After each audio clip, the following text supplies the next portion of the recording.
over. I am, of course, OLED Ed Fries, joined, as always, by the queen of our local establishment, Ash Pizarro. Ashford, how are you doing today?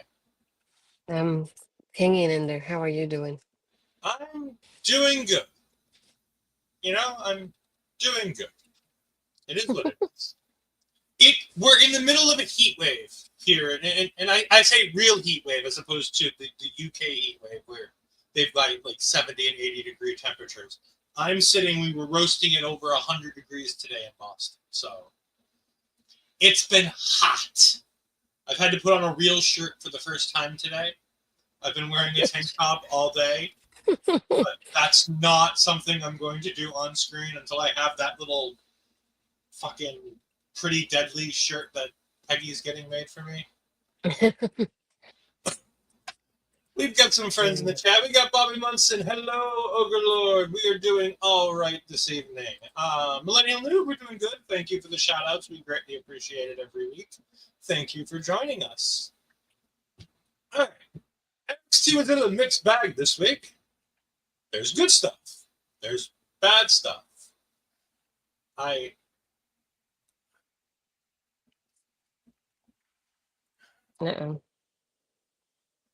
The wrestling was really good this week. But Everything else they did was kind of, sort of okay, I guess. I mean, I don't know. They started the show out really great. We had the 4 women in the main event going ahead and cutting a little promo. And with the exception of Jordynne being resting bitch face throughout the entirety of her promo, they all did really good. I thought Izzy's was great until she did the weird hand thing that I don't understand. Mm-hmm. I thought Jaida's was a really good promo. Like, again, if you don't think of her and the way she is as a person, Jaida Parker's doing a lot right in the professional wrestling landscape. Right. Lash Legend cut another great promo, but promos have never been Lash's issue. And Jordynne's promo was good, but all I could see is that she had like 5% energy, was just, I'm going to win, and I'm going to be the one to go to Evolution, because I'm the best, and I came here. I'm just like, can you give me a little energy in this? Just a bit of energy. Come on. They caught her at a bad time. No, because when she got done working out in the locker room, she had the exact same resting bitch face on her face. And, as if that's bad enough, they have the same face in the fucking promo picture for the pay-per-view. Yeah, I don't like that picture. Mm-hmm. Like, I understand. You don't have to be Ronda Rousey with Vince McMahon saying your smile lights up everybody else. But I need a little bit more energy. I don't want dead eyes, dead face. Like, even in this, look at Jacy, look at Fallon. There's energy and life behind those eyes in this photo. And Jordynne is just like, I'm here to take a picture. I don't know what happened. And I agree, because that's not something I normally feel from Jordynne. I don't normally get that from a Jordynne Grace promo segment, from a Jordynne Grace picture. Hello, Joe. Thank you for joining us. We greatly appreciate it. The great effect is just straight up. No, I like the graphic with the exception of Jordynne's PNG on that photo. With the exception of her render, that's a really cool graphic. I do agree with Millennial, just because there's some graphics that, especially for the one tonight for the women, when you look at Jordynne, they look like they just gave her a big head, and it's happened to certain people too, that they stretch them out in a way that they look like Funko Pops at that point. Well, JD McDonough's the king of being a Funko Pop, but that's besides the point. JD's not here. But then we get a backstage segment. Oh, sorry, no. Then we get the opening match. I'm sorry, I almost skipped the opening match. Trick retains the TNA World Championship. Shocker. Against Josh Briggs. However, I will say Josh Briggs did one of the coolest things I've ever seen in this match. When Trick was trying to powerbomb Josh Briggs and he couldn't do it, and Josh just grabs onto Trick's neck to pull himself up big enough to be able to hit that choke slam. That was sensational. Like, that was absolutely sensational. Adored it, loved it, thought it was great. I'm a big Josh Briggs fan. I know he comes with some baggage for some people. I know some people don't get it. I have probably seen more Josh Briggs than most people because of the fact that he worked a heavy rotation in the New England Indies. I think he's great. He obviously wasn't going to win here, but this wasn't about him. This is about continuing the Inamura story. This is about pushing Trick to go ahead and go against Joe Hendry and Mike Santana. Spoiler alerts for this week's TNA show. But we are going to have in New York, Santana is going to win this TNA championship from Trick Williams. It's going to happen. Exactly. Mm-hmm. I called it before Trick won the title. You can put your clip now if you want. Huh? You can put your clip now if you want. No, because I'm not right yet. I've called it, and I'm on the right track. But we've been here before where I've gotten 3/4 of everything right, and then they screw me at the end. So, but we're on the right track. But I really love this. I thought there was a really good chemistry between the two of them. I thought the Yoshiki Inamura spot where he stops Trick from punching him. And the best part was, and those of you that watch on the CW don't get to see this, but on the Netflix feed, when they go to commercial and the match continues, we have 2 minutes of Vic Joseph trying to make Booker T explain what Inamura did wrong. Because the entire break, Booker T is furious that Inamura got involved in this match. And he's like, but he didn't touch him. He stopped him from getting hit. That's all he did. Vic's like, he did nothing wrong. And Graves is like baiting Booker T while also, throwing down Vic Joseph. I thought it was great. I love this match. I thought it was great. Joe Hendry attacks, and I'm like, oh. Well, that happened. Hater. Don't be a hater. I like the fact, though, that... I love Joe. I don't need Joe. I don't need any more Joe. Joe's not... Yeah, we do. Don't worry about it. It's okay. I like the fact, though, that if you think about it this way with the ending, that Briggs' weakness was more than anything using the top rope and using a high flyer move is really what cost him the match, if you think about it that way. Well, it's fucking emo. Gotta get rid of it. Not anytime soon. I gotta get on Lionel about this. Lionel's letting me down here if that emote still exists.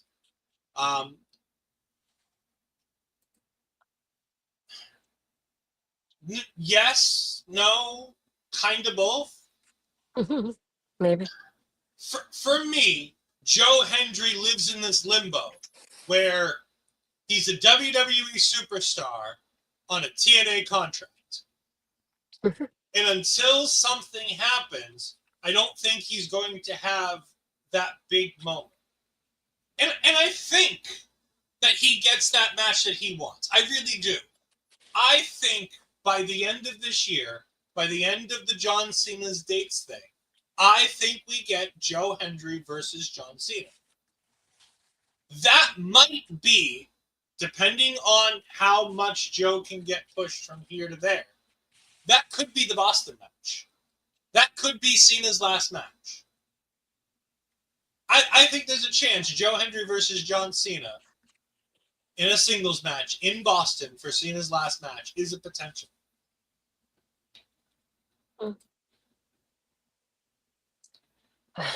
I feel like I'm in between, just because I feel like at the same time, him losing so often, I feel like it's another thing that's kind of hurting him in a way.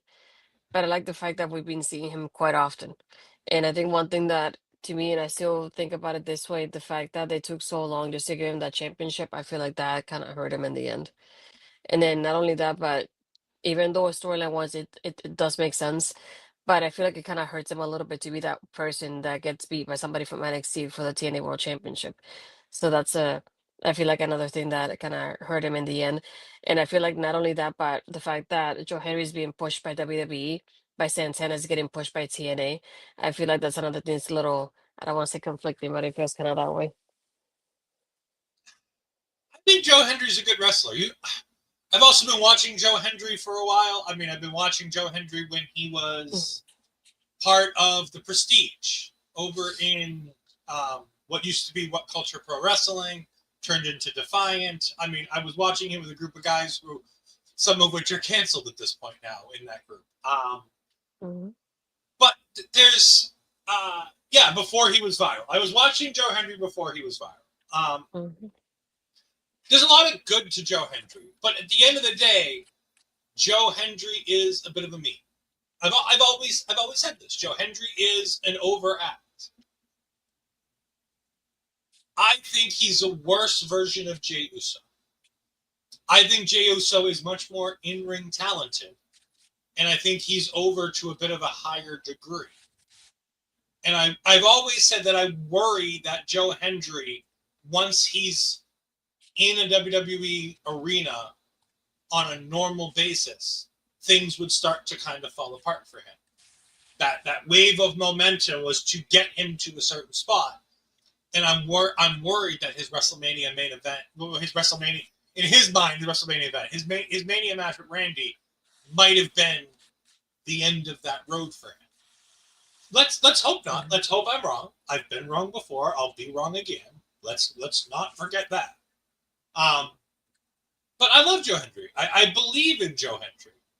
But at the end of the day, wrestling fans are, as Daniel Bryan told us, fickle. And once we've seen something enough times, we turn on it. Case in point, Cody Rhodes. People loved Cody Rhodes, and all of a sudden, Cody Rhodes is a bad guy for some reason.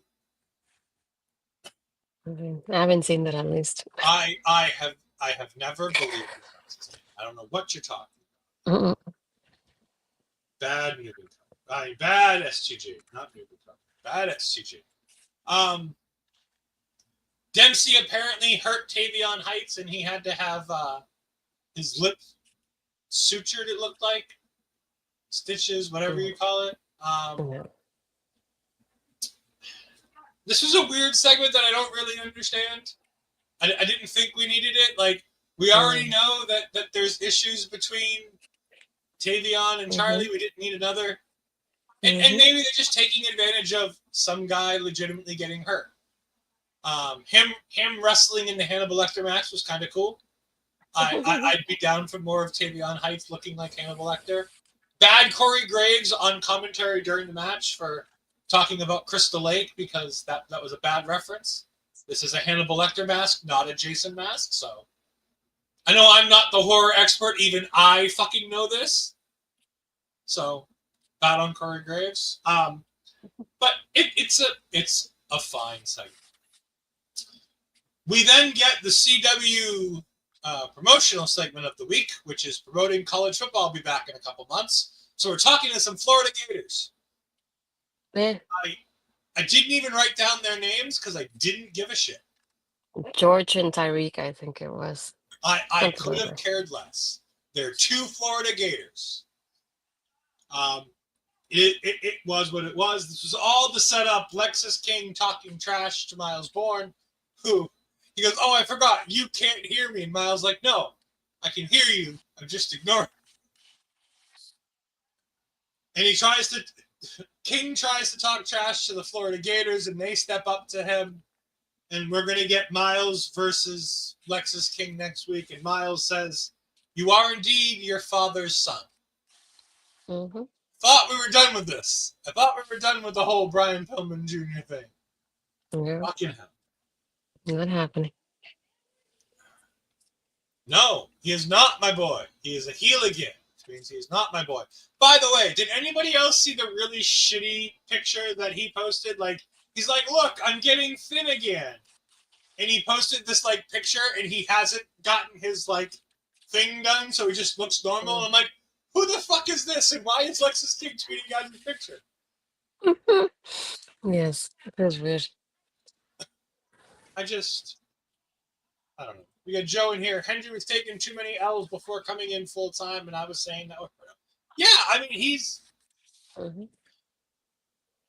We all knew he was gonna take a bunch of L's on his way into WWE, and don't worry, he's gonna take a few more before it's all said and done, including at Slammiversary, when he's the one I think gets pinned by Mike Santana.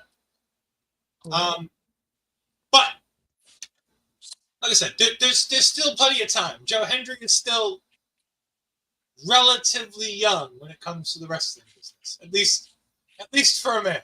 We'll leave that there. We won't talk much more about that, but for a man, he's relatively young. Javon Evans versus Tavion Heights. What do you think of this match, Astrid? I think it was pretty fun. Not really much like highlight out of the ordinary. I did like that, like I don't want to call it. I don't even know what to call it. Like the spiral thing that Javon did at the end. I think that was pretty cool too. I feel like nothing out of the ordinary here, though, aside from having Javon, which I don't want to say it was surprising, but it just didn't surprise me at the same time. I don't. We know that this thing with the Tavion and Charlie's gonna take a little bit of while. It's not gonna be just like Miles. So I see them kind of in a way like milking it per se to give it like that. So it's not surprising. It's probably gonna take a bit when that happens. And then we get Jasper taking out Javon right after the match. So it's like I said it in the show that you missed. It's like I've been liking the way they have been presenting Jasper in the roster so far. Like it just you started off and just catapult to him and just the way they just give him his character and the way he delivers it. And I feel like people are gonna take it more seriously than Tyra, I believe is her name. It's the female winner. Yeah, I Tyra like the Mason. way yeah, I feel like he's doing better than her and just I feel like her cheesy, like almost like kind of like Hugger Bailey like kind of smile. It's not gonna work out for her the way it worked out for Bailey. It's definitely not the same. Versus with him having that kind of more serious character, it definitely works out for him. And not only that, by going after the baby faces, the beloved characters that we get in NXT, I feel like it's another way to like really get him some heat. And it's one of those people like he can take it. I love the fact that he after he does, he just walks out in between everybody from the Candy Crew, and even Brian just looking at him like, "Oh my God, this guy's a monster." Red was Her a facial fucking expression, star with her facial reaction there. yes, Great. amazing.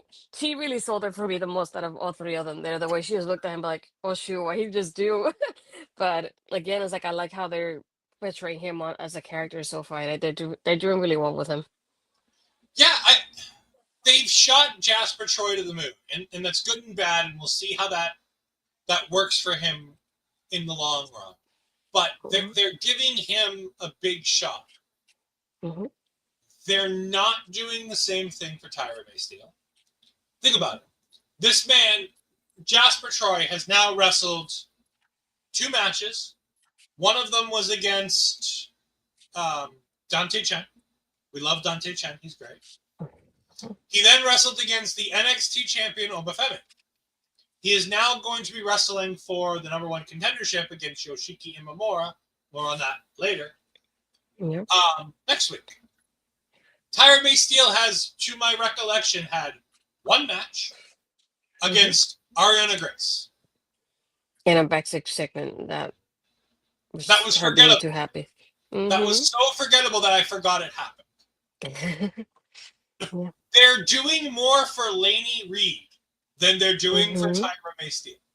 Yep. Tyra May Steele Mm. is a gold medal Olympic wrestler, and she's a winner of LFG. And they're doing more for Lainey Reed. Yep. That should tell you 2 things. One, they see something in Jasper Troy, and it may just be that Booker T Mm-hmm. adores him. It could just be that. But he's a big, Mm-hmm. bad bastard who looks great on television. Mm-hmm. And you know what? As we've all seen in WWE and in all of professional wrestling, if you've got the look, sometimes we can Mm-hmm. avoid the fact that you might not be able to wrestle as long as you can competently get through a match with somebody else who can lead you. And again, the biggest match we've seen him in is that Obafemi match. It wasn't terrible. No. I mean, it's not 5 stars, let's write home about it, but it was a good television main event. He's Mm-hmm. young, he will learn, he will get better. I want to talk about somebody getting better week in and week out, though, and it's this guy, Mr. Hannibal Lecter here, Tavion Heights. I love Tavion Heights. There is so much good coming from him since he's gone to Noah. He went to Noah, Briggs went to Noah, and they brought back Yoshiki Inamura. And those 3 have been stars since they've been back. Yeah, Josh Briggs isn't doing anything to light the wrestling world on fire, but he had a really good match again tonight. him and Inamura have been doing good storytelling in the stuff that they're doing, and I've really enjoyed their tag team. And since Inamura came back a second time, I've really enjoyed what they've been doing with the two of them about the tag team stuff and splitting them up a little bit to go after world championships, but not make it feel like they're breaking them up. They're doing a really good job telling these intricate storylines within this Briggs Inamura thing. And yes, it's terrible that Inamura is the #1 contender for Obafemi. Not because Inamura is bad, but because we've got nobody else that we could challenge Obafemi with. When's the last time Obafemi had a legitimate challenger who we thought might win the championship from Obafemi? I realized that too. When he did his promo, might as well talk about it now since we're talking about him as it is. When he did that promo, it just made me realize, just comparing it, how well Sean books the women compared to the men. Because I kept thinking, at least for Jacy, based on the promo that we had not too long ago, we had all these girls that would come out and say, I want a shot, I want a shot. And you say how there's basically, you could use basically a lineup of girls that you could have to face Jacy. But then there's this promo tonight with Oba, just made me think of like when he said, oh, I don't like it when I'm being idle. And I'm like, he doesn't have anybody. Yeah, Like before Inamura nobody. came out, I was like, I kept thinking about it and I was like, because Trick is not involved in the title picture, there's nobody. And I was like, I can't believe that the world champion basically has nothing going on for himself right now until the promo happened. And then when we have the Great American Bash happening in just a couple of weeks, and it's like I kept thinking about that in my mind as he was talking. It's like I don't remember the last time that actually happened, that we had a world champion that basically felt like he had no contenders, because that's what he felt like up until Inamura came out. And I was like, and I know we obviously getting Inamura and Jasper, but obviously Jasper already faced Oba. But thinking about the fact that before both of them came out, I couldn't think of anybody that would line up to get a title shot at this point, because they're not building anybody to really go against Oba. And that was something that was very surprising to me, being that it's Obafemi the champion. So when he said that, I just like, I made me think of so many things at the same time. Just like I couldn't think of like how well it happened with the women, and you could see kind of like the lineup and the possibilities for Jacy. But then Oba, it feels like there's just no line at that point. It just felt like he had no cue, and I couldn't believe that when he said it. But again, it's like the Jaspers and Amora should be fun. I'm I'm fine with either one winning it. To be honest, I wouldn't mind seeing Jasper again, but I think Inamura would be someone very interesting to go against Oba as well. To put in perspective, just how crazy this championship thing is. At New Year's Evil on January 7th, Obafemi wins the championship. Mhm. He defeats Eddie Thorpe and Trick Williams in that match. Mhm. He then defends the title on TV against Eddie Thorpe. He then defends the title against Austin Theory and Grayson Waller Mhm. on TV.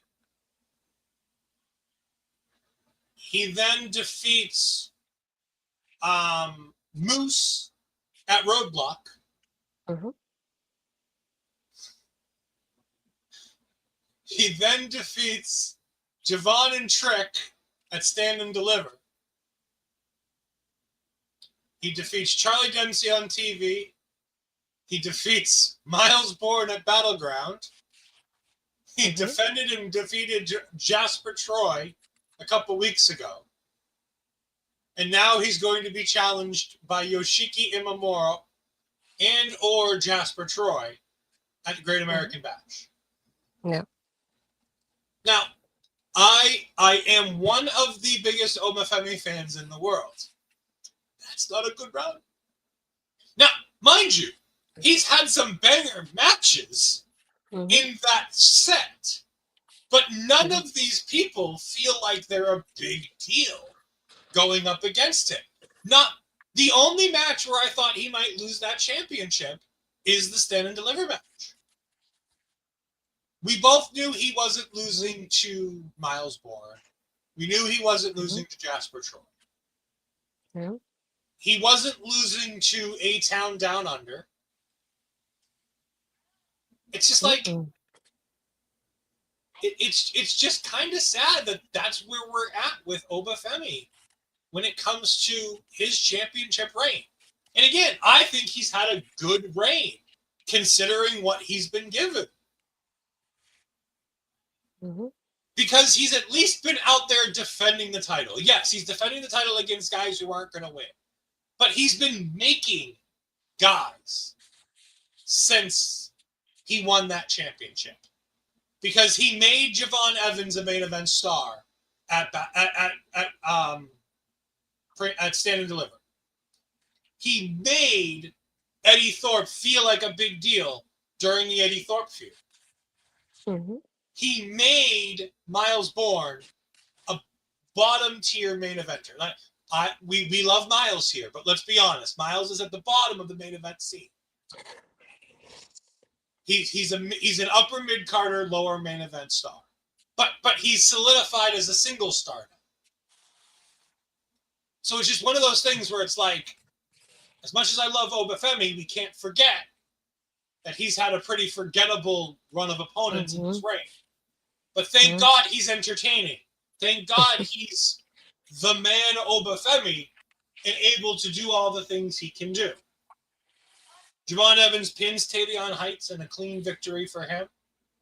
After the match, we had Jasper Troy come out and wreck Javon Evans. So, and then we got, like you said, we got that great facial from Wren Sinclair where she's looking terrified. Just fantastic. Ricky Saints defeated Ashante the Adonis in the bathroom break match for NXT this week.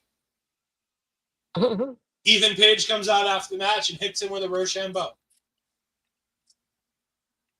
We then get to the Obafemi promo because I really don't think there's anything else to talk about in this Ricky Saints match.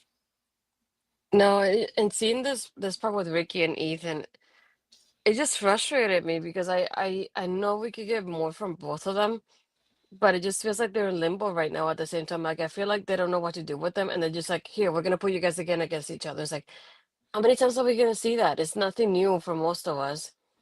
And we already seen it as well. Why would you want to repeat it just like that? Unless it's somebody else added to the mix that makes it interesting in between them. There's What's nothing. the stipulation at the Great American Bash that Ethan Page seemingly knows? No, he was calling the Vanity Project. I was going to say, is it a gauntlet match? I was going to say, is it a gauntlet? Or maybe Lumberjack. I mean, he's calling the guys. Well, he's calling his children because he has to check in. He has to make... I mean, honestly, if those were your children, wouldn't you want to make sure you knew where they were? Because they... Especially down in South Florida. You know the kind of trouble they can get in Orlando? You know, we're there. Central Florida, so that makes already big sense. If they're not working, trust me, those three are in South Florida. They're sure as hell not staying in friggin' Orlando. They're going south to Miami or something. But it just seeing it tonight just made me feel frustrated at this point that it feels like they're recycling everything with them. It's like we already seen it. Ethan is champion. Can we just move on from this at this point? I don't get why we're doing this again. And it's like I said, let's add somebody else to the mix that makes it a little bit more different and interesting, and adds a little bit more of another layer to the story. I feel like there's nothing else to it right now, so I just don't understand what this is happening. The other part, I just didn't get to put a note to what they said, but it was a Dark State promo that they have right after this too. But it reminded me. No, it reminded me of the YS too, with the static and everything before and afterwards. I was like, this. It just reminds me of you know how we had the Powerpuff Girls and they put everything in spice and everything nice and then they mix it up together. That's what it feels like with Dark State. A little bit of the Shield, a little bit of the Wyatts, a little bit of Retribution, and then we'll mix it together and we got Dark State. They went to TNA and did they attacked Matt Cardona, I believe it was, at TNA? Who cares? Because of reasons. Of all people. Well, I mean, it's always nice to see Matt Cardona getting his ass kicked. Let's not sit here and sugarcoat that. It's always nice to see Matt Cardona getting his ass kicked. I mean, that's the only thing, but... We've talked mostly about this. I'll just hit some of the points here. We got Obafemi comes out. He says he wants competition. He needs competition. And I'm like, that's great, because this heel champion is just like, I need more. I want more people. I want to fight. Yoshiki Inamura comes out.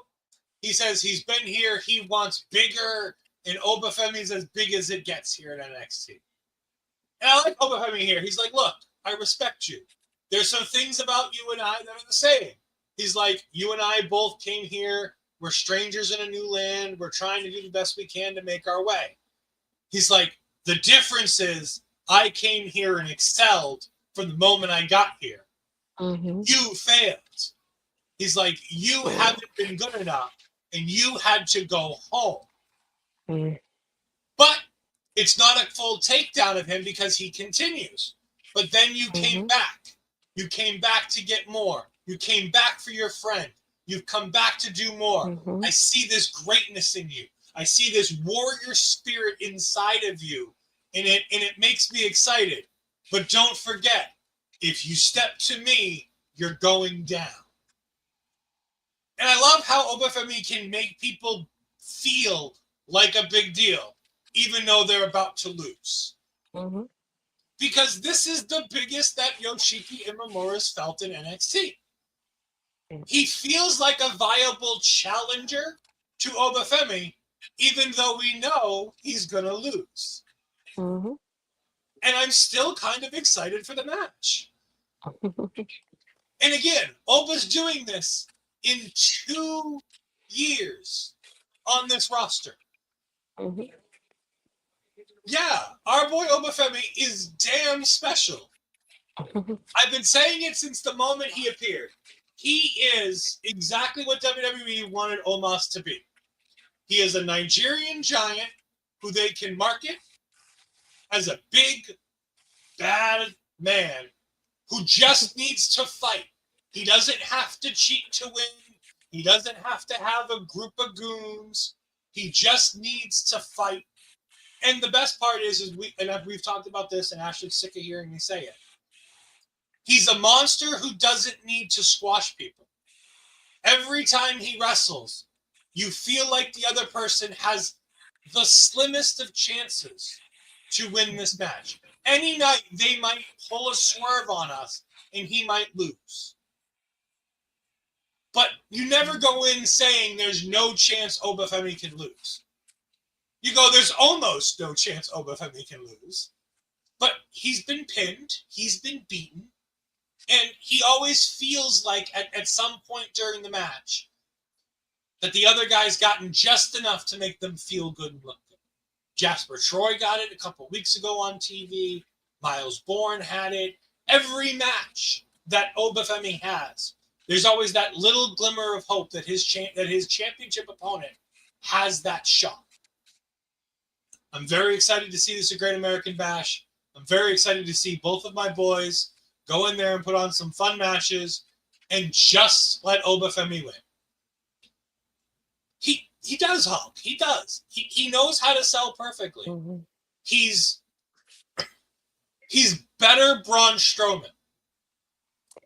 Oh, another thing that I was going to mention too that you just reminded me is at one point too, the sound kind of went off on the microphone. And I love the fact that I don't know if he noticed it or not, but he didn't let that like cut him off from the promo. He still kept going. And I want to give him props for that because I feel like most people would have taken that timing, would have lost their train of thought and lost track of what they were saying. But he kept talking like it's like they'll fix it. I'll just keep talking and doing what I'm doing. And I love the fact that even him and Inamura, if they both heard it, they ignored it and kept going with it and didn't let that distract from what they were doing at that moment and delivering that promo in that segment there. And I love that part of it because I feel like usually most people will get distracted and that will kind of break kind of like that concentration you have on that segment. I'm glad they didn't do that. And once I heard it, I was like, what the heck is happening? And then they fixed it right away too. But I like the fact that he didn't break off from that and he didn't take the moment to like stay quiet or anything like that. He just kept going. He's like, I'll just deliver my lines like nothing. And I like the fact that he was confident enough to do that as well. He took one step closer to the camera and he just talked louder to hopefully whatever issue the mic was having, because you can actually still hear him. He's talking loud enough that either Yoshiki's mic is picking him up, the camera mic is picking him up. Whatever happened, you promo, and he didn't lose Mm-hmm. his train. Again, this is things that Seth Rollins, and granted, Seth would have made it a big deal. He would have made it a part of his promo where he would have worked it into the character. And Oba Mm-hmm. can't quite do that. But at least he didn't, like you said, he didn't lose it. He knew what he was doing. He knows where he's going, and he does what he needs to do. We love Oba Femi here. We are indeed Oba feminists here at Taking Over. More than Astrid, but absolutely Astrid too. Yeah. Well, I've been in on this man since I saw him throw a couch. Yeah. And when he threw the couch, and I'm like, he's my man. That's the one. I won't forget that. Oh. Hollywood Astrid has shown appreciation for the Oba. She don't, like I said, don't get me wrong. Astrid loves some Oba Femi too. Just not nearly as much as I do. He is my big boy. Yes. We get to our weekly telenovela of Izzi trying to convince Tatum Paxley to join her side. She brings her a doll in black and white. Zaruka comes up, and Soul's still trying to get to Tatum and explain to her that this is a bad idea. And Zarya's like, fuck it, leave her. Let her do what she wants. I don't give a shit. Izzi asks Tatum to be in her corner. Tatum walks away from Zaruka, follows Izzi over, and she gets introduced to the color.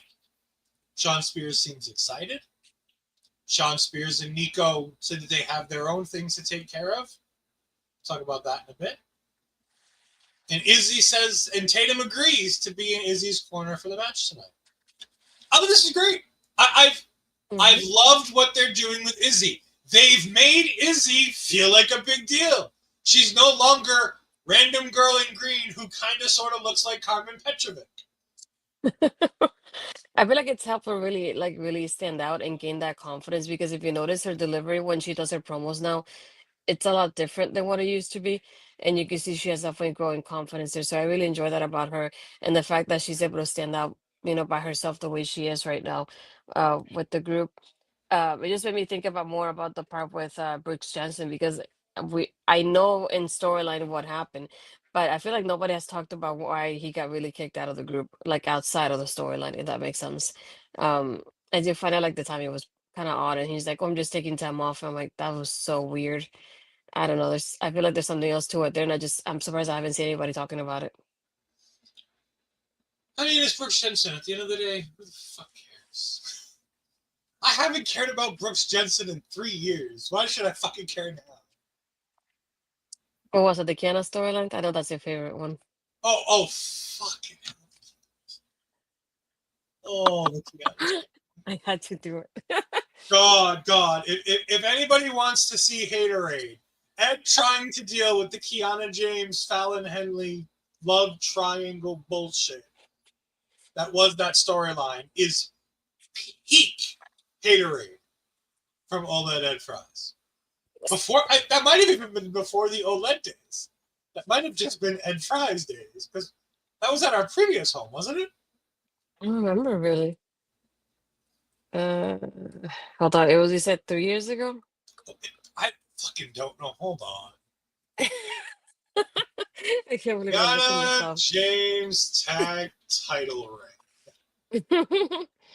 When were they the tag team champions? Oh, I know that Fallon had it. February 2023? That was less than 2. That was only just over 2 years ago? Oh, good God. Oh, good God. No. So I think we were here. We were absolutely here. They won the titles on February 5th at NXT Vengeance Day in 2023. Oh, good God. Wait, around what year? What was the date again? 2023, February 5th. Let's see this. I don't see the date on this. Remember, that's also at the end of that story. So that storyline was going on for like a year and a half. Yeah. Because I was gonna say, I'm looking at our local establishment, and the oldest video we have is about 2 years old. So more or less. Yeah, we started in October of. Oh, so maybe we were still there. Either way, it is indeed peak haterade. OLED absolutely hated it every week. It was Ash's favorite part of the week because I would just go off on how much I hated this and try to skip it every week. And I just had popcorn in my hands. You did indeed have popcorn in your hands. Which I can't eat anymore, but those were the days. Trick and Wesley get into it about everything that's going on. Trick says that if the high rise can take out Average Joe next week, that he'll owe them. I think it was funny the part that they mentioned Joe's name, but they look around to make sure that he doesn't show up. The high rise did some great facial work back here, saying nothing in the background. I really liked TNT in the background. It was like Joe Hendry. We're safe. We then get to the Heritage Cup match. God, it felt like it took 5 years to get to the start of this match between everything, because like Tony came out and then they like did like a commercial break, and then wait, we gotta rewind because we haven't talked about the Noam Dar thing because that happened after we were done here. Well, yeah, it happened over the weekend, but okay. I know. Well, Noam Dar is injured. Noam Dar got hurt again. I mean,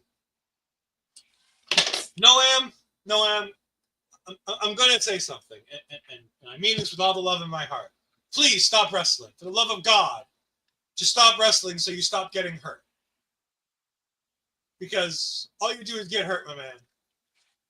I think you're great. Be a manager, but stop wrestling.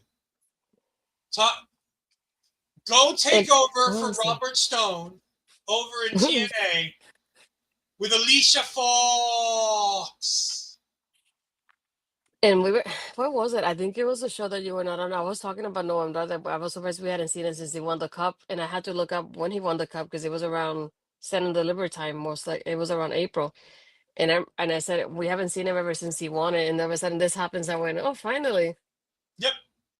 They announced on Tuesday he was going to defend the title, the cup, and then on Saturday they announced he's hurt and they're having a vacated cup. It's funny. The Heritage Cup, we hear about an injury and the Heritage Cup gets vacated right away. Liv Morgan's out 6 months for an injury with her shoulder. We've heard not word one about what's going to happen with the Women's Tag Team Championships. The difference. Sean and Ava are on top of the ball.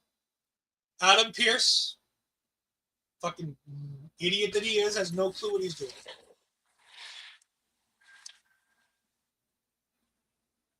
Anyways, Tony pins Stacks with a spear early in the second round. In the fourth round, after Tony's been attacked on the outside by the Goon Squad, I'm going to call him that because I thought that was a great line from Vic. And I do like how Corey caught it and kind of waited for Booker T to see if Booker would say something, and Booker didn't. Because Booker is King Gooner of the commentary table. And nothing happened, so he asked, it's fine. Stacks gets a pin 20 seconds into the third round after attacking Tony's knee. Sorry, fourth round. Luca finally comes out at the end of the fourth round to give Tony that motivation. And then while fighting with the bucket, Tony D'Angelo gets hit in the back with the bucket by Luca accidentally. It was an accident. Come on. And the referee counts the pinfall. However, I do want to say that we have the dumbest fucking referee in the world for this match. Because he's counting the pin, staring at the pail in the ring. And he's just like, oh, whatever, 1, 2, 3, pinfall. There's a pail in the fucking ring, ref. You should ask a question. Like, more than any other match where a disqualification can change the status of the cup. we should have some question be asked as to how the pail is right next to Tony D'Angelo's head while Tony D'Angelo's out cold to Stacks. Weird. Stacks and his fucking generic heel music number 4 from fucking WWE 2K25. By the way, the best music in TNA is coming to 2K25 on Wednesday, and I can't wait. Abyss's music is coming. The original TNA theme is coming, and I am so happy. That's a cool one. It's the greatest TNA entrance theme in all of TNA history. With a close second to AJ Styles. I was about to say AJ is probably another one. AJ's just real good. Don't get me wrong. I'm Ready to Fly is really good. And then the Aces and Eights. I love the Aces and Eights music.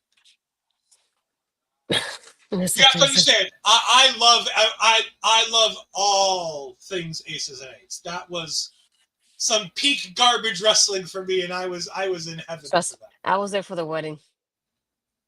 Well, I mean, I could have done without that, but everything else Aces and Eights I really enjoyed. Main Event Mafia, that's another really good TNA theme, that Main Event Mafia theme. Really enjoyed that. But again, we're slightly sidetracked because we have shitty referee who can't do anything. This match is fine. It's still telling a shitty storyline that I really don't give a shit about. There's another one. It's long overdue. Just fucking turn Luca. For the love of God, fucking turn Luca. You know, at this point, I wish they didn't because it just seems too obvious. And I was like, it's as obvious as Stacks, and it made me not want to enjoy because it was too predictable. And same thing with Luca so far. I was like, I just wanted to end. I have a way that they can get out of this that makes it interesting, but also. And no what Rizzo. if? What? And no Rizzo. She's been gone since she went to the safe house. Well, that's part of this. What if she's not been gone? What if she's the consigliere that we keep hearing about for Stacks? What if she's the one who's aligned with Stacks? What if Luca's been honest this whole time and these are all just accidents? I would prefer for Luca to be honest. The one who's turned on. I would prefer for Luca to be honest because at that point it'll be something different and not predictable. We'll have to wait and see because Lord knows Sean would much rather put his time and effort into the women's division. I don't blame him, though.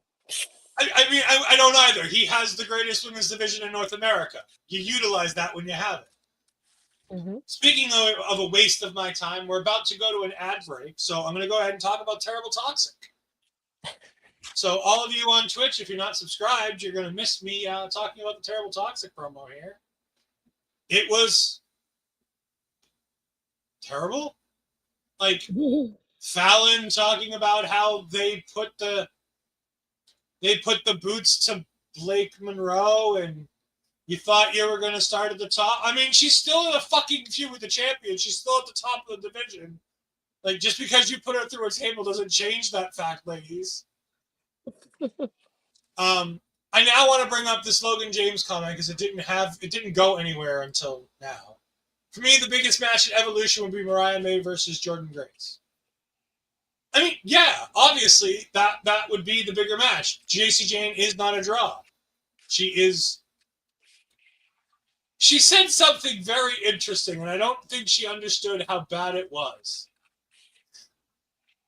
She said, for 5 years, we've been here running this division. I'm like, Jacy, this is developmental. Nobody should be running developmental for 5 years other than the GMs and the bookers.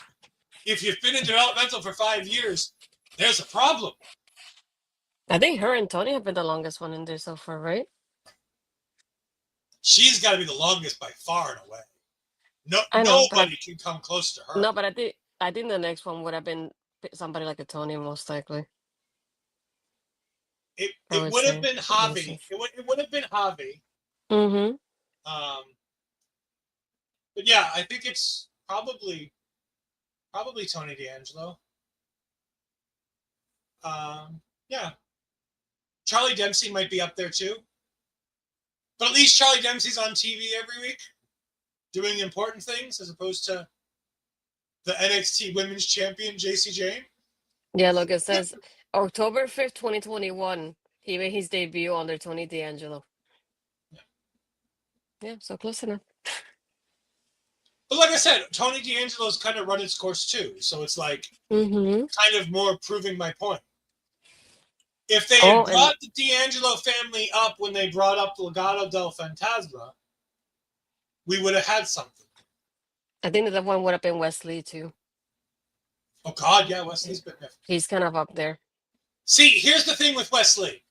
Wesley is on a different level because of the fact that Sean knows that Wesley's going to get lost in the shuffle on the main roster. So they're just leaving him there to just continue to have him be a star of this division.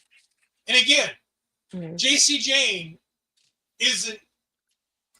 When you have your talent coming out the week after you win the championship, and you have a rookie who we've never seen on NXT television call you the most beatable champion in the NXT's history, that's a problem for you, Jacy. That's a big problem. You got called out by Laney fucking Reed on night 1 of your title reign. I look at for her, it says February 24, 2021, and she made her debut July 20th. So yeah, about the same time. Those are the ones up there. I mean, this was a fine promo, but God, I'm sick of Jacy Jayne. And you know what? When we talk about Jacy Jayne and how bad Jacy Jayne is, there's only one person who can tell us just really what Jacy Jayne is. Because Jacy Jayne is a fake-ass bitch. Pretty much. About right. No? You disagree? Yeah. You think Jacy Jayne is ready for the roster after 4.5 years? I like her. I feel like they could do something with her. Like what? I'm really interested in anything you could do with Jacy Jayne that would make it interesting. I like her look and like her character, what it's like so far. I just don't like the fact that they did it like the group itself, like you said, Fatal Influence, having it done so quickly after Toxic Attraction, because that's all you can think about making that connection. That's the only thing I don't like. If there would have been a little bit more time between both groups and maybe different people, like we always said, like Fallon and Jasmine don't fit in the group, I feel like they would have been fun to try with somebody different. But I like her. I like her look and everything. And she's one of those people, like I feel for a while, she's always been kind of like in the background. Because when we think of Toxic Attraction, we think of Mandy first. And then we think of Gigi Dolan and then her. And I feel like she's kind of one of those. She reminds me a little bit of like a Bailey Yukam when you think about her. She's more like, people don't think about her until like later on because she was in the background and left, behind for a while. Maybe. Before we get to Thea Hale, we are going to go ahead and let you guys know what you can see here at our local establishment the rest of this week. Never gonna stop, never gonna change, never gonna do the things you say. I run my own way to get there. Fools are calling that I don't seem to care. In the air, no more crowd, just the opposite kind of few clouds. So tell me this time is coming, so take off all your lies. Why don't you try to be wise? Now that I need you, why?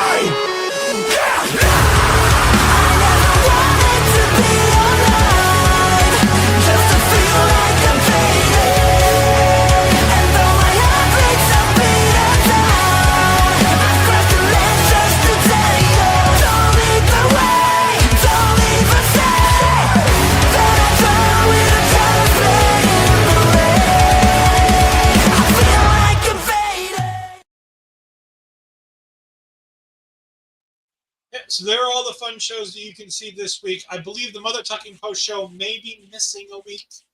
Auntie's having a rough week, so I don't know if Jose is going to be doing that with somebody else, but just in case, that show might be missing. Otherwise, fun week of different shows on there that we can go ahead and see. Thea Hale is talking to a bunch of LFG talent about how hard it is being a checks notes grown-ass woman. I thought that this was interesting considering she was saying it to a most group of men. So I thought that was interesting. Lainey Reed comes in talking some trash, and Lash Legend splits them to go ahead to get ready to go to the ring for her segment. This was fine, I guess. Thea versus Lainey Reed next week, I would imagine. I mean, we'll know soon. Is a double taping tonight? We do know, so yeah, we will definitely know soon because it was indeed a double taping. By the way, good job on NXT trying to give as much talent off the 4th of July as they can. Good job on WWE's part to do this. It also helps that the people who are doing NXT are probably going to be, some of the crew are probably going to be heading overseas after the end of today to go ahead and take care of that terrible, terrible show that I will not be watching live, at least. Ava confronts Ethan Page, and Ethan says stuff in his shitty North American championship colored suit.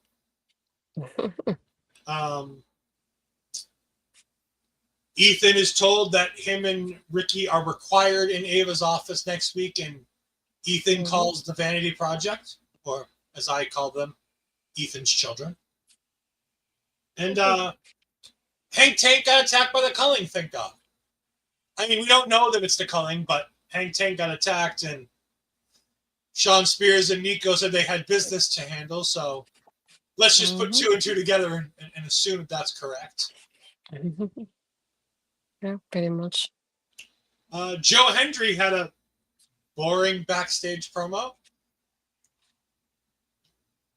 Did you enjoy this? Did you find anything interesting about this? And was this generic babyface promo number 4? Kind of, yeah. I mean, not much to it. I'm gonna be here whenever I want. Great, Joe. Who the fuck cares? Yeah. Let's see. And then we get to the Chase U segment.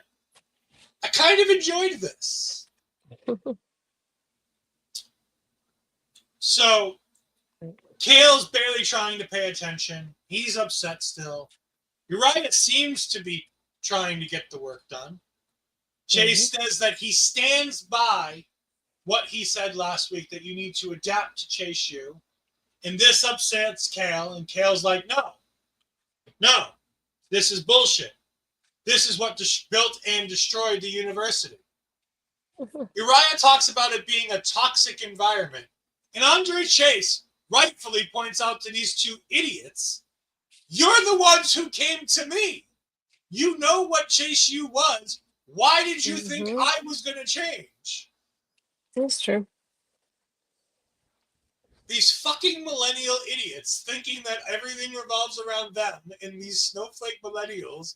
It's a toxic environment. You can't talk to me that way. Fuck you. Fuck you, Cal Dixon. Fuck you, Uriah. Honestly, Uriah, we know who your daddy is. Trust me, you've been in a much more toxic environment when you've been training with your daddy than... Because we all know Uriah Connor's daddy is ready for a fight. For those that don't understand the breadcrumbs I'm leaving, his father is Fit. Wonderful man, leader of the women's division. I mean, he's done more for the WWE women's division than anybody will ever know. Between him and TJ Wilson. TJ. Oh, yeah. I understand TJ, and I understand why everybody points to TJ, but let's not forget, before TJ, there was Fit Finlay.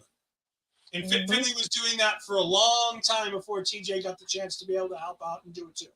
So I'm not throwing shade at TJ. TJ has done leaps and bounds great work, but he's working at the feet of what Fit Finlay was doing during the late period that he was in there. And he's been doing this years and years, and he's been doing great work. And now I believe he's down at the PC doing this while TJ's doing it pretty much full time for the women's division on the main roster, I believe, right? Fit's done great work for both women's divisions. It doesn't really matter if he's doing it now or not. He does great work. Fit Finlay is great. But Uriah can't be sitting here and saying it's a toxic environment and Fit Finlay's his dad, because Fit Finlay loves to fight. His brother being David. Mm-mm. Yeah, I was gonna say, and David, the leader of the War Dogs, is your brother. Yeah. Oh. You're right. Nobody's gonna buy your bullshit.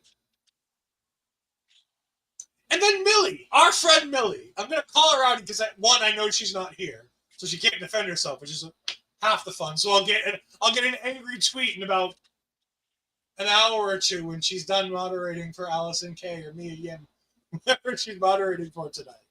Sitting here and saying that Andre Chase needs to get a grip. Fuck that. These awful students need to get a grip. Not Andre. Andre's doing the right thing here. These students are terrible. Did you think of anything about this segment? Other than the things I've already said and yelled at? No. No? We get a rundown of next week. Jasper Troy versus Inamura for the #1 contendership at the Great American Bash. Evan Bourne will take on Lexus King. Joe Hendry will take on Wes Lee. Yeah, but you all... said who? Oh, Miles Bourne, not Evan Bourne. I thought I heard Evan. I was gonna say, wait, Evan Bourne. Oh my Yeah, Evan. You know what? Evan Bourne's gonna cross the forbidden door and come to NXT. Lord knows he ain't doing shit over in AEW, I don't think. I had to do a double second. Wait, did he say Evan Bourne? Evan, Miles, same difference. It's Bournes. No. They're both Bournes. It's fine.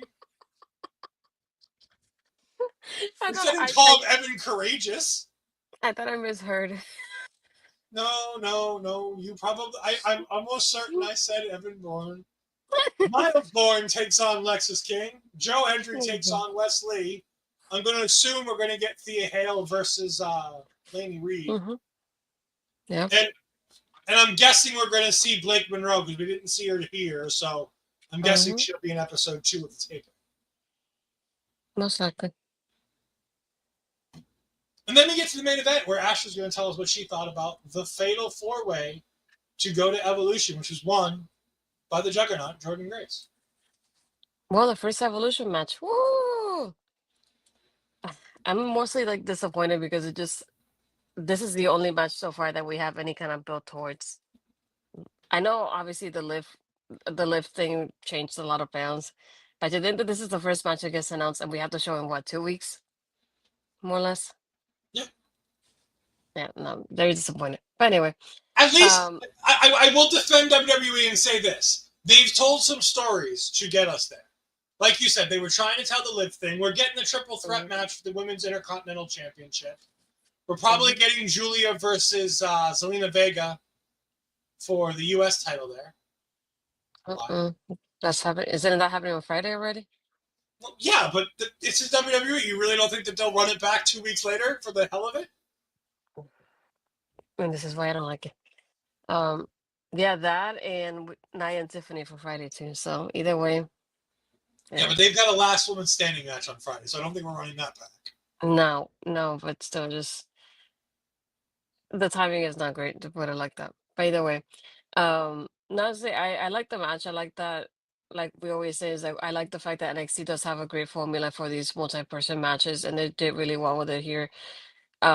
I did notice that there were a lot of parts that Izzi was kind of missing in this match, so that's how I was kind of thinking that she was gonna win it, because usually when you get that person's kind of taking like a little break, it's the one that comes in at the last minute to get the victory. But I had seen a post from somebody on Reddit of who the winner was, so I knew who it was.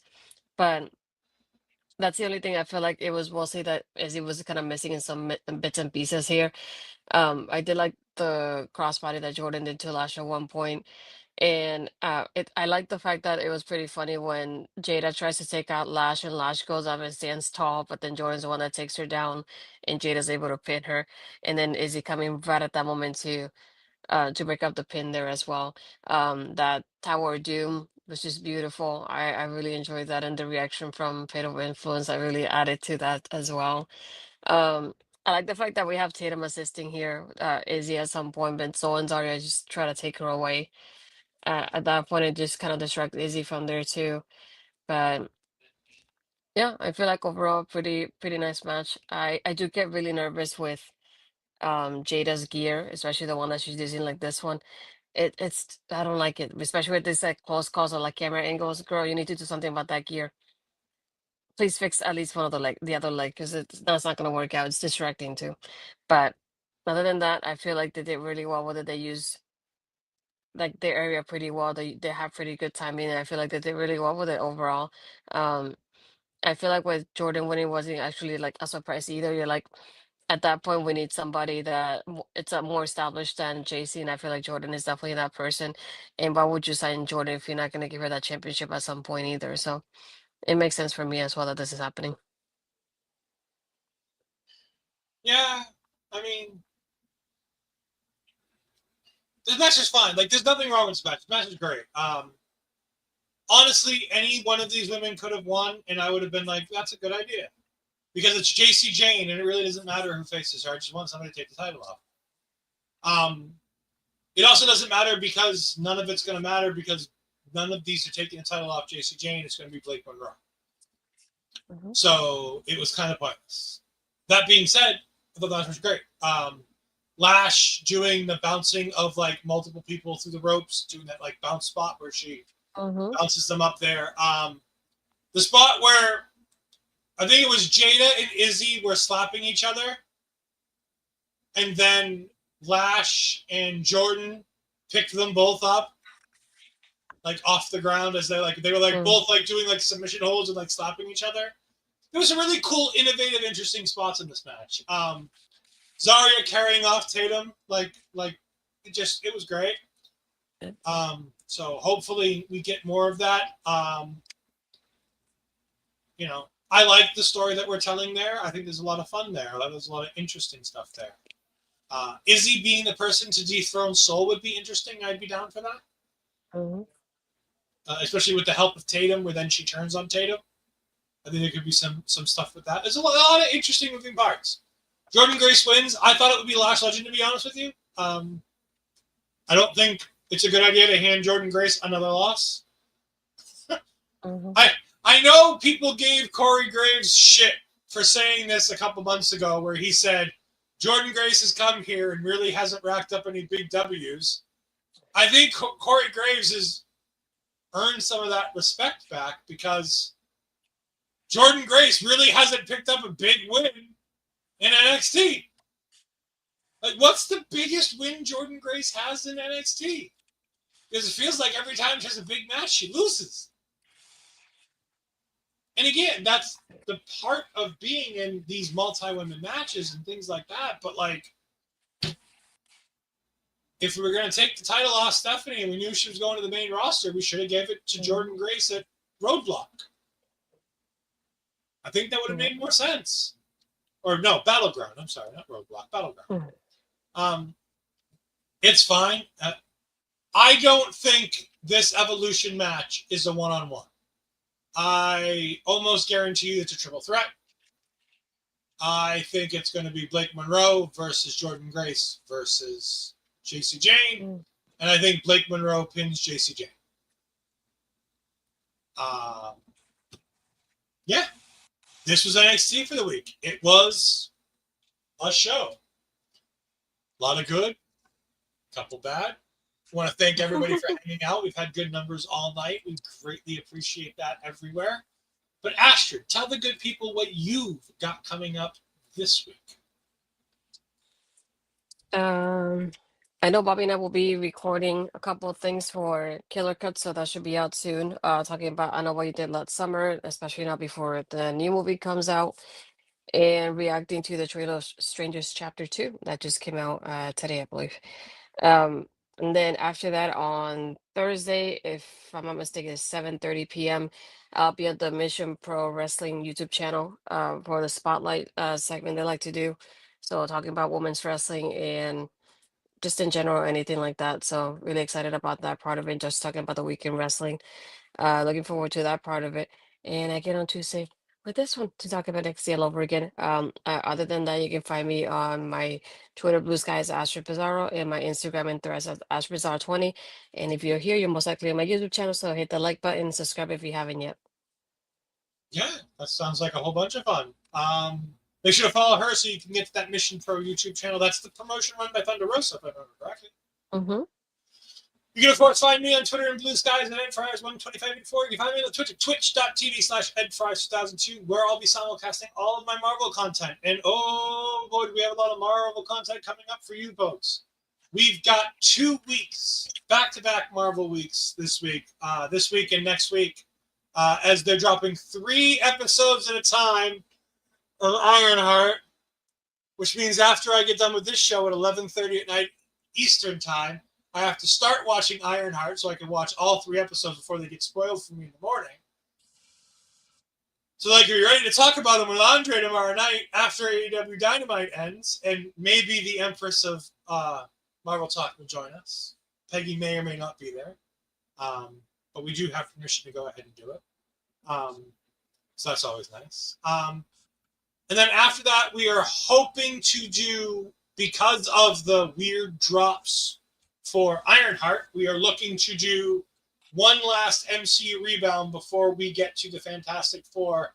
And that's going to be one that I've been waiting to do for months. And that's Black Panther. We're finally getting to do the MCU rebound for Black Panther. That will be happening, I believe it is July 16th. And we're looking into getting a couple of special guests for that show. And then, of course, that following weekend, we'll be talking all things Fantastic Four. There's going to be a DC Talks episode at some point in between all of that, where we talk about the new Superman movie. Things I do for my tag team partner. And of course, you can find me here with Astrid every week as we talk all things NXT. We're looking to do something for Battleground, or at least I have to start looking for something. I don't know if we can raise the money to meet Astrid's weekend requirements to go ahead and book her for NXT Great American Bash. I was about to say Battleground. We can do Battleground again if you want. Or we can do Great American Bash. Either one. They're fine. I was thinking, wait, the timing doesn't seem right. Listen, it was 100 degrees all day. I'm not thinking clearly. I'm glad I got through this whole show the way I did. When the sunshine state, you're talking to me about heat? Come on. Yes, but some of us didn't choose to live in a land where the sun roasts us every day, all day. I didn't We choose to have live here snow either. here sometimes portion of the year. Get used to it. Unlike you people in Florida. You people. And of course, you can find everything at our local establishment on Ole Podcasts on all your favorite social media platforms, including YouTube and Twitch at our local establishment, where you can find all this great, wonderful content. We're going to go ahead and raid out on the Twitch side. Thank you everyone for watching on the YouTube side. We greatly appreciate it. Me and Ash will be back next week to talk all things NXT. But until then, I've been Oled. This has been Ashton. We'll see you next time. Goodbye. I am in misery.